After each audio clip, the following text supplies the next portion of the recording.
It looked Your unnecessary. He even WavyOcho, had I'm gonna Angle react win with the to Angle the Slam, but YouTuber have him using his tap out son's Kane blood to once age again. It's just one backwards. of those things. But Kane is really tough to move. He's a big dude, but I thought Angle really, I thought Angle looked really impressive here. I don't think he's giving himself enough credit for Will My how Son's good it was. Blood The only Make thing that Me was bad Younger? was In really the the video, finish. you learn I about thought this Brian's was, vision to do the world's definitely the best first match of the night. multi-generational plasma exchange. Damn, he used his son's blood to make himself younger. That's crazy, bro. But we about to see it. Logic is that the plasma from the young donor will help reverse the age of the older receiver. So Brian would donate his blood to his 70-year-old father and receive blood from his 17-year-old son to preserve their health. This is an invasive procedure and is still considered to be very experimental. Most people, when they first saw this, were envisioning some billionaire Satanist trying to achieve eternal life by sacrificing the youth. Every single media outlet you could think of posted an article conveying their thoughts about the man who is trying to age backwards. Now, there is no shortage of critics, but there is also a cold fan base supporting him. This blood transfer was not the only thing Brian was doing to reverse his age. In fact, it's only one very small part of the thousands of different routines and procedures he has implemented in his life, with the ultimate goal of don't die. Brian's whole life is built around not dying, but the reason why he is doing it is not what you're being told. Brian's de-aging journey is costing him upwards of $2 million per year. This is mere pennies to someone who sold their company for $800 million. Johnson's first entrepreneurial success came during his time at Brigham Young University between 1999 and 2003, where he would launch 3 startups, the first of which sold cell phones and service plans. Johnson hired college students as salesmen, and he kept a commission of roughly $300 on each sale, helping to pay his way through his education. Then after college, he started 2 other businesses, a VoIP company combining features of Skype and Vonage, and a $70 million real estate venture with his brother. After both of these businesses fell flat, Brian was approaching 30 with a child, a wife, and no money. He knew he was smart and hardworking, but he did not know what direction he should take his life. He was desperate to make any money, and the only job he could find was a... And that's what you gotta do. What you gotta do, bro. You can't you can't live without no money. You feel me? You need money to live. You feel me? To do stuff. You feel me? Money is important. You gotta do what you gotta do. You gotta make some money somehow.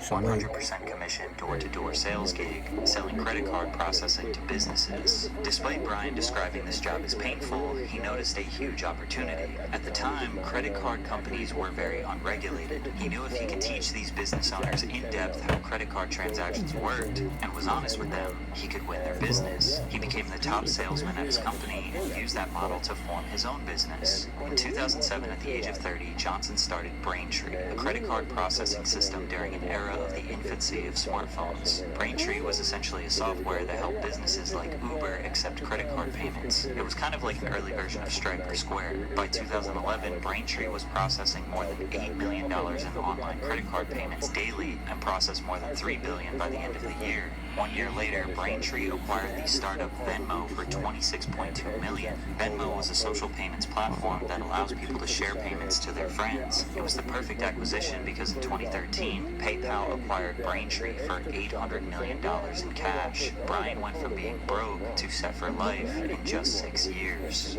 He used this success to branch into venture capitalism with the OS Fund, or Operating System Fund, using $100 million of his own personal capital to invest in the various scientific fields such as molecular engineering, machine learning, synthetic biology, and nanotechnology. Companies like Ginkgo Bioworks or Verge Genomics made large strides in their respective fields thanks to his investments. In 2016, Johnson's interests in biosciences would continue to appear in his entrepreneurial work, investing $100 million into his new company, Kernel. Kernel develops studies and devices such as the Kernel Flow, assisting with and monitoring brain activity. As of 2019, Kernel is researching the underlying patterns of the brain, neurological diseases such as Alzheimer's, Parkinson's, and depression, as well as links between the human brain and computer interfaces such as Facebook. As he learned more about the human body, he wanted to use his own as an experiment, and thus Project Blueprint was born. Project Blueprint was created in October 2021 with the aim of turning back Johnson's biological clock, de-aging his body through radical experiments involving diet, exercise, medication, and the very detailed monitoring of his body processes and chemical levels by a team of over 30 doctors and health experts. This project is led by 29-year-old regenerative medicine physician Oliver Zolman. The sheer amount of detail Brian shares about this process on his website is staggering. Scrolling down this page, you will find the meals he eats, the hundreds of pills he takes, images and breakdowns of his liver health,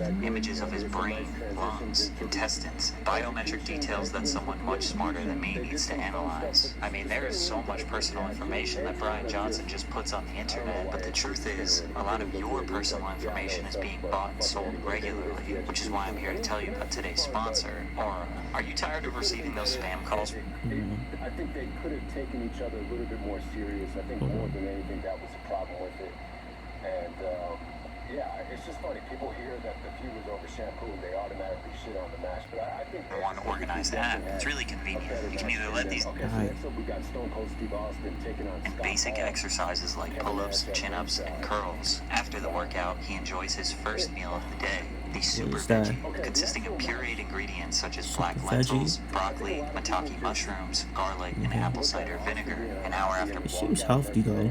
And just as soon as He's trying to stay fit. He's trying to stay healthy. something better, but Make his bones healthy. After breakfast, Brian has his daily nutty pudding, his most normal meal with assorted nuts, juice, and berries. 2 hours later, he returns to another variation of the super veggie and takes around 40 more pills. Then 1 hour later, he eats his final meal of the day, which varies. Given Brian's fasting window of 19 hours, he consumes all his daily meals within a 5-hour time frame. He consumes precisely 2,250 calories per day. Not a single calorie is wasted on something his body does not need. But the single most important factor of Brian's routine is his sleep. He will start by calming his nervous system with HRV therapy, which is a technique that synchronizes respiratory and heart rates, optimizing the heart rate variability by following an individualized breathing frequency pattern. Following this, he continues his nighttime skin and oral routine, which includes PM face wash and a peptide serum, along with regular flossing and teeth brushing.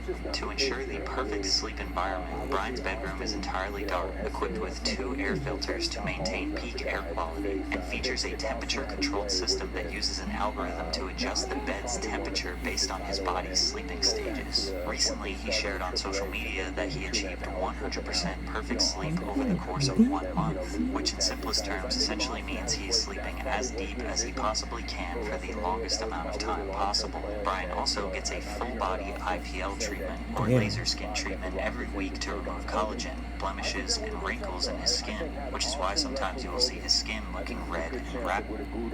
Nah, bro. severe burnout. Damn, So I bro. think they needed the brand extension. I think a lot of That shit look bad. I ain't gonna lie. Skin was bad.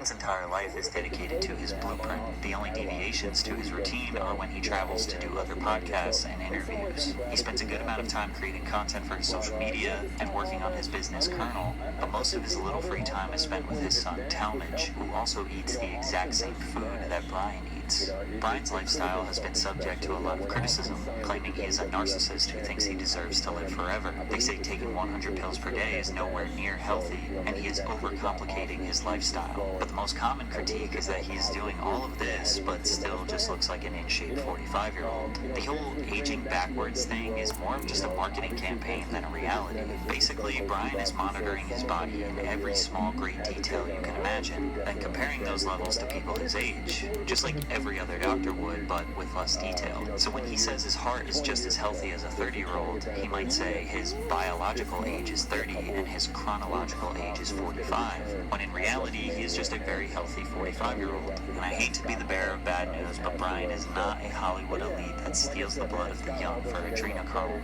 However, he does like to lean into the psychopath character as a marketing tactic. Plus, he actually looks like Patrick Bateman. His thumbnails definitely evoke a creepy response, like this one that says, "Escape death with prayer hands." He often makes posts on Instagram that contain imagery of a supervillain, proof that I am an AI, even my tears are manufactured. Or on Twitter, he often attacks the idea of religion, revolt against any religion, philosophy, or cultural norm, embracing death.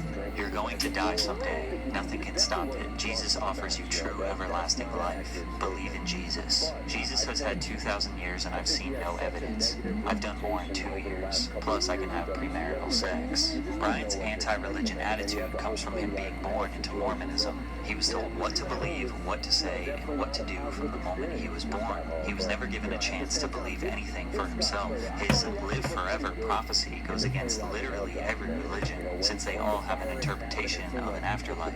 Yes or no question, do you think it's possible for us in the short future to live forever? Yes. Okay, right. Nobody has ever lived longer than 122 years old. It's very easy to say that Brian will not live forever, but this obsession with immortality is not new.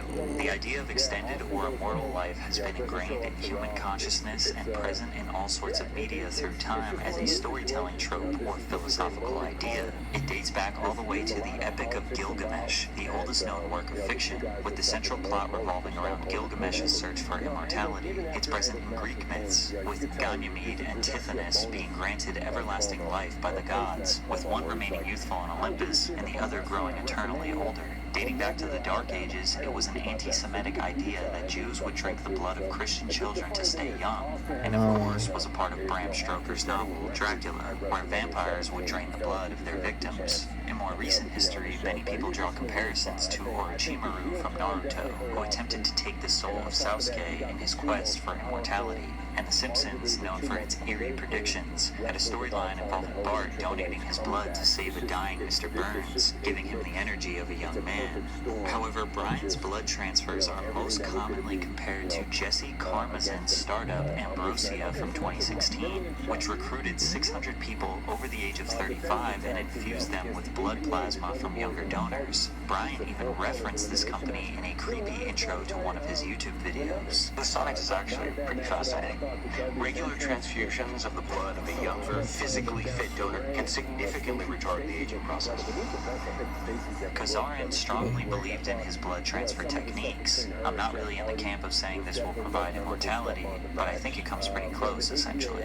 However, he would never officially reveal the results of his study, and in 2019, the Ambrosia Health Clinic would be shut down. Numerous tests conducted on rats have provided compelling evidence supporting the positive effects of sharing blood and circulatory systems with younger rats. Although with the lack of positive human data, many scientists believe we haven't learned enough to consider it viable. And just recently, Brian announced that he is no longer doing blood transfers due to lack of substantial positive benefits to him.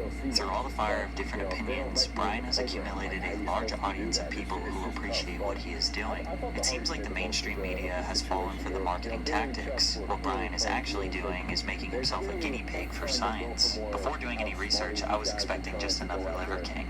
Some guy creating a phony lifestyle to sell something. The nigga who's mad, bro. Look at him. Comments. I was wrong. However, Liver King's real name is also Brian Johnson, which is weird. But as of right now, Brian is not selling his blueprint, probably because he sold his company for $800 million and he doesn't need any more money. He is giving all of his information out for free and implores others to challenge his research for the greater good of everyone. Is he evil? Probably not. Is he a narcissist? Maybe. Will he live forever? No. But can you learn a lot about the human body and potentially adopt some of his principles to live a healthier life? Absolutely. Yeah, bro. Let me know what y'all thought about this situation involving, like, the father using his son's blood to make himself look younger, you feel me? Do y'all think it's right? Do y'all think it's wrong? Let me know what y'all think, bro. Let me know what y'all think about this situation involving Brian Johnson and his son, you feel me? Give me a share, like, comment, subscribe, y'all, the vibe, so you check out WavyOcho, checking out, you